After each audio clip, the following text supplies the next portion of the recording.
जय शिवराय, जय भीम. विचार मंचावरील आदरणीय ॲडव्होकेट बाळासाहेब आंबेडकर आणि सगळे मान्यवर, उपस्थित बंधू भगिनींनो, तुम्ही दुपारपासून उन्हात बसलेले आहात. आता इथं सावली आहे, खरं राजवाड्याची सावली पडली, त्या कोपऱ्यात ऊन आहे, पण मला खात्री आहे तिथे एक शाळा आहे जिथं माझा भीमराया शिकलाय.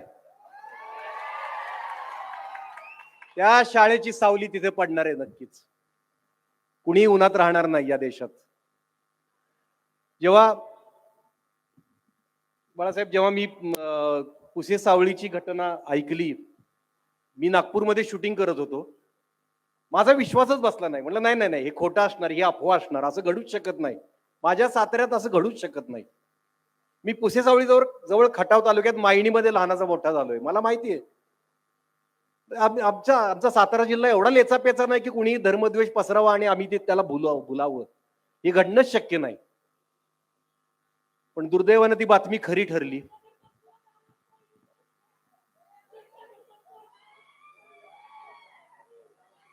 जेव्हा मला कळलं की दुर्दैवाने ही बातमी खरी आहे, मला खूप वेदना झाल्या, खूप खूप वाईट वाटलं.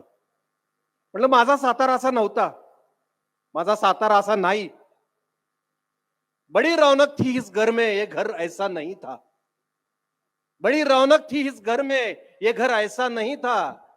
गिले शिकवे भी रहते थे मगर ऐसा नहीं था. जहां कुछ शीरी बातें थी वहां कुछ तल्ख बातें थी. शीरी बातें म्हणजे मीठी बातें, तल्ख बातें कड़वी बातें. जहां कुछ शीरी बातें थी वहां कुछ तल्ख बातें थी, मगर उन तल्ख बातों का असर ऐसा नहीं था. जावेद अख्तरांनी लिहिलेल्या या ओळी या परिस्थितीला नेमकेपणानं जुळतात.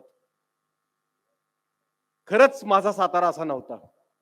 माझं वय 53 वर्ष आहे. माझ्या जन्मापासून मी या मातीत आहे. इथेच राहिलो, इथेच लहानाचा मोठा झालो, इथंच शिकलो, खेळलो, बागडलो, धडपडलो, उभा राहिलो, करिअर घडवलं मी याच मातीत. माझी मुलंही इथंच शिकली. बरेच जण राहतात मुंबईत आणि सांगतात माझं गाव सातारा. मी नाही, मी साताऱ्याचाच आहे, याच मातीतला आहे. त्यामुळे मी अनुभवानं सांगू शकतो, मी हक्कानं सांगू शकतो, मी अधिकारानं सांगू शकतो की माझा सातारा असा नाही. देशात महाराष्ट्र ज्या 4 महामानवांमुळे ओळखला जातो, ते 4ही महामानव या मातीतले. शिवशाहू फुले आंबेडकरांच्या पदस्पर्शानं सॅनिटाईज झालेल्या या भूमीत, त्यांच्या पुरोगामी विचारांची पहिली वॅक्सिन घेतलेल्या या धर्तीवर द्वेषाचा व्हायरस टिकूच शकत नाही. आलाय पण टिकू नाही शकणार, तो इथं राहणारच नाही. जगद्गुरु संत तुकोबाराय एका अभंगात म्हणतात, अल्लाह एक तू नबी एक तू, काटते सिर पाओ हाते नाही जीव डराय. असं ठामपणे सांगणाऱ्या तुकोबारायांना ज्यांनी गुरु मानलं, त्या छत्रपती शिवाजी महाराजांची ही राजधानी आहे. आपल्या सैन्यात सगळ्या मावळ्यांमध्ये सगळ्या जाती धर्माचे लोक सामावून घेणाऱ्या, आपल्या अंगरक्षक पदापासून शस्त्रागाराच्या देखभालीपर्यंत मुस्लिम सहकारी नेमणाऱ्या, समतेचं मूल्य खऱ्या अर्थानं जाणणाऱ्या माझ्या जाणत्या राजाची ही भूमी आहे. छत्रपती संभाजी महाराज, ज्यांना धर्मवीर असं संबोधलं जातं, ते बुधभूषण नावाच्या ग्रंथात म्हणतात, धर्म असावा समानता मानणारा, साऱ्या विश्वाला सामावून घेणारा. या राजांचा आपण जय जयकार करतो, अभिमान बाळगतो, पण त्यांचा विचार, खरा विचार समजून घेण्यात आपण कुठेतरी कमी पडतोय असं मला वाटतं. तो आपण समजून घेतला पाहिजे. क्रांतीसूर्य महात्मा ज्योतिबा फुले हे याच मातीतले. खटाव तालुक्यातला कटगुण मधला त्यांचा जन्म. कटगुण पुसेसावळीपासून फार लांब नाही. माझ्या पुरोगामी विचाराच्या तरी किती हिंदू मुस्लिम बांधवांना हे माहिती आहे की महात्मा ज्योतिबा फुलेंनी मोहम्मद पैगंबरांवर एक पोवाडा लिहिलाय. मोहम्मद झाला जहा मर्द खरा, त्यागिले संसारा सत्यासाठी. भेदा भेद टाळा सांगे जगताला, जन्म घालविला ईशासाठी. जगहितासाठी लिहिले कुराण, ज्या मर्द खरा जगी वीर. खूप मोठा पोवाडा आहे तो. आपल्या किती जणांना माहिती आहे? गंगा जमनी तहजीब फार नंतर आली, त्याच्या आधी हिंदू मुस्लिम सलोख्याची मुळे इथं रुजलेली आहेत. या मातीत हे घडूच कसं शकतं? जेव्हा मी महात्मा फुलेंनी लिहिलेला पोवाडा वाचला तेव्हा माझं कुतूहल जागं झालं. तोपर्यंत मोहम्मद पैगंबरांविषयी मी काही वाचलं नव्हतं. मी वाचायला सुरुवात केली आणि मला खरोखर आश्चर्य वाटलं. मोहम्मद पैगंबर हे पुरोगामी विचारांची धगधगती मशाल होते. गौतम बुद्ध, महावीर, बसवण्णा, आपले चक्रधर स्वामी, नामदेव, तुकाराम यांच्या विचारांची साम्य दाखवणारी त्यांची विचारधारा आहे. हे आपल्यापर्यंत कसं पोहोचवलं गेलं नाही? यात आपले मुस्लिम बांधवी कमी पडले असतील, आपले बांधवी जाणून घेण्यात कमी पडले असतील की मोहम्मद पैगंबर नक्की कोण होते. त्यांचे सुधारणावादी विचार ऐकल्यानंतर थक्क व्हायला होतं. हे विचार आपण का समजून घेत नाही? माझ्या मुस्लिम बांधवांनाही माझी विनंती आहे की मोहम्मद पैगंबर ईश्वराचे प्रेषित होते. त्यांची सुन्नत, त्यांची इबादत याच्या पलीकडे जाऊन आपण पैगंबरांचे विचार समाजात पसरवले पाहिजेत.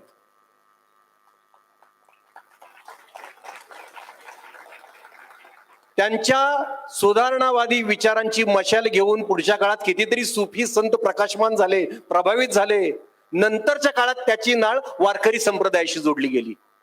आणि आपण बारकाईनं अभ्यास केला तर बुद्ध विचाराशी साम्य सांगणारे हे सगळे विचार आहेत. म्हणजे बघा, आपल्या सगळ्या महामानवांची विचारधारा एकच आहे. त्यांची मुळं एकच आहे, मानवता. त्याचा पाया मानवतेचा आहे. भेदाभेद नष्ट करणं हे ध्येय आहे. विचारात त्यांच्या सख्य आहे, त्यांच्या विचारात मेळ आहे. पण त्यांचे अनुयायी म्हणवणारे आपण एकमेकात भिंती उभ्या केल्यात. आपण एकमेकांचा द्वेष करतो. ही आपल्या महान मानवांच्या विचारांशी केलेली बदतमीजी आहे. हे आपण आता इथून पुढे टाळलं पाहिजे. आता ठीक आहे, मी लवकर संपवतो. पण बोलावंसं तर वाटतंय. बाळासाहेब मला खरंच खूप दिवसांनी लाभलेत. मागे एकदा योग आला होता, मला सम्यक पुरस्कार दिला होता पुण्यात बाबा आढावांच्या हस्ते. पण त्यावेळी बाळासाहेब उपस्थित राहू शकले नाहीत. मला वाटलं होतं की त्यावेळी काही आमचे विचार आम्हाला एकमेकांशी शेअर करता येतील. थोडंसं बोलतो, 2 मिनिटं फक्त. तर हे जे विचार आहेत आपल्या महामानवांमध्ये जे सख्य आहेत ते जाणून घेण्यात आपण कुठेतरी कमी पडतो का? शेख मोहम्मद आणि संत तुकाराम यांची मैत्री हे त्याचंच प्रतीक आहे. शेख मोहम्मदांच्या प्रवचनानं तुकाराम महाराज आवर्जून हजेरी लावायचे आणि तुकाराम महाराजांच्या कीर्तनाला शेख मोहम्मद भान हरपून नाचायचे. संत एकनाथ महाराज एका अभंगात म्हणतात, एका जनार्दनी निजवद अल्लाह असल वही बीट पर अल्लाह. अल्लाह माणसात आहे, अल्लाह घराघरात आहे. एवढंच नाही तर विटेवर उभा राहिलेला तोही अल्लाच आहे.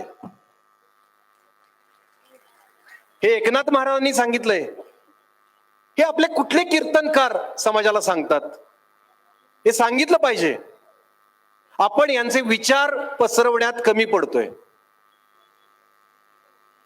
आपली ही परंपरा आहे, एकतेची नाळ आहे आपली. अमेरिकन विचारवंत एलोनर झेलिएटनं लिहून ठेवलंय की विठ्ठल आणि अल्लाह यांच्यामधला भेद कमी करून हिंदू मुस्लिम समाजामध्ये सलोखा निर्माण करण्याचं मोठं काम संत एकनाथांनी केलं.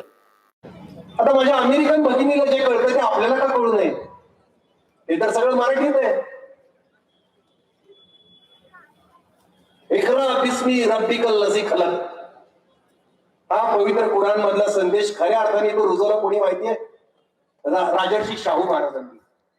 1906 साली त्यांनी मुस्लिम बांधवांची एक सभा घेतली आणि मोहमेडन एज्युकेशन सोसायटीची स्थापना केली.